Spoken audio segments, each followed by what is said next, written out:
Salam Indonesia, salam Nusantara dari Sabang sampai Merauke, dari Miangas sampai Pulau Rote. Haleluya. Saya kalau ingin ini semangat sekali, padahal baru sakit ya. Tapi saya mau katakan kepada kita, kuasa Roh Kudus dianugerahkan bagi kita untuk terus yakin. Kalau belum Tuhan tolong, teruslah percaya kepada Tuhan bahwa Allah akan memberikan kuasanya kepada kita. Dan tema kita masih dalam kuasa dari Roh Kudus. Jadi setelah kita dibaptis, ada kuasa yang melekat dalam kehidupan kita. Dan kuasa itu bukan untuk Anda ogah-ogahan, bukan. Kuasa itu diberikan agar engkau mampu hidup sama seperti Kristus. Puji nama Tuhan, saya akan membacakan, tapi ini akan saya bawa besok pagi juga satu kali. Dalam Kisah Rasul 1 ayat yang ke-8, tetapi kamu akan menerima kuasa kalau Roh Kudus turun ke atas kamu, dan kamu akan menjadi saksiku di Yerusalem dan di seluruh Yudea dan Samaria dan sampai ke ujung bumi. Siapapun orang yang percaya kepada Yesus, dia butuh ini. Dia butuh kuasa Roh Kudus. Sehingga ada banyak orang yang mempermalukan Tuhan, menjadi koruptor, menjadi orang-orang yang melakukan kejahatan, bahkan pembunuhan, bahkan general melakukan apa yang tidak baik.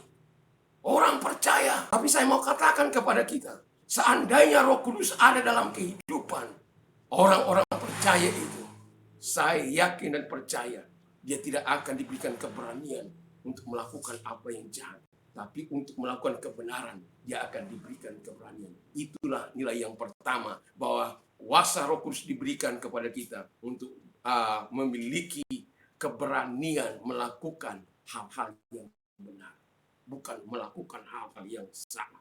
Yang kedua, ada keyakinan yang teguh, confidence, baik yang lahir dari hatinya, dari keyakinan yang teguh, dari kecantikan hatinya kepada Sang yang dipuja, yaitu Yesus Kristus.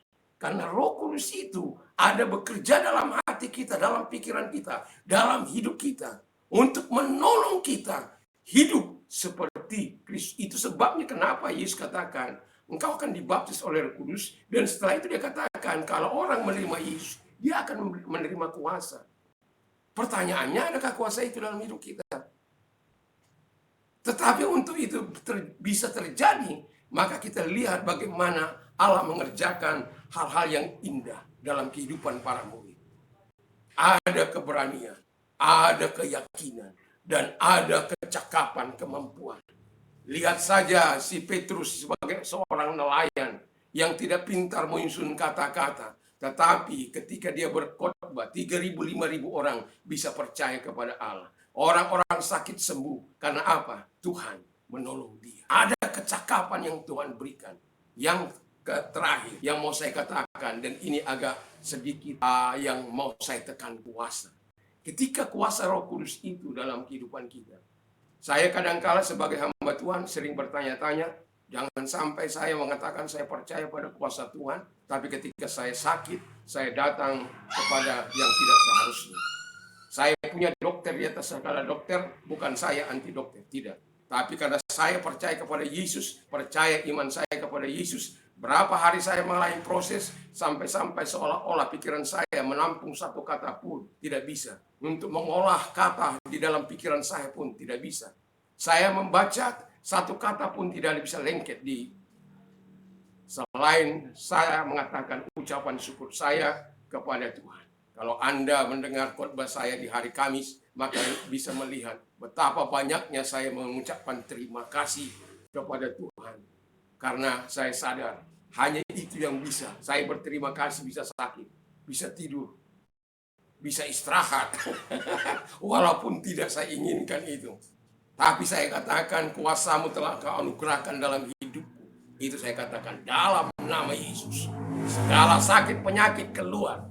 Dan oleh bilur-bilurmu aku sudah sembuh. Berulang-ulang saya katakan dengan iman saya, dengan keyakinan saya kepada Yesus. Karena saya yakin, Yesus tidak pernah berubah dahulu, sekarang, sampai selama-lamanya. Dia telah menyatakan dirinya 1 Maret 1987. Sampai hari ini saya tidak pernah melihat Yesus melakukan pembohongan. Dan itu sebabnya saya yakin terhadap janji dan kuasanya. Dan itu sebabnya saya mau hidup dalam kuasanya. Mari kita hidup dalam kuasanya. Anda tidak akan bisa menjadi saksi Tuhan yang efektif kalau tanpa kuasa Roh Kudus itu. Mari kita tunduk kepada kita berdoa. Terima kasih, keberanian, keyakinan, kecakapan, kuasa Engkau anugerahkan karena kuasa Roh Kudus yang begitu limpah. Sehingga kami, setiap siapapun kami yang percaya kepada Yesus, butuh Engkau. Dalam nama Yesus kami bersyukur dan berdoa. Haleluya. Amin. Selamat malam. Selamat kita beraktivitas. Mantap, mantap, mantap, mantap. Mantaplah iman kita. Mantaplah kasih kita. Mantaplah pengharapan kita dalam Yesus Kristus. Tuhan Yesus memberkati. Sampai ketemu lagi dalam kuasa dan api Tuhan. Haleluya.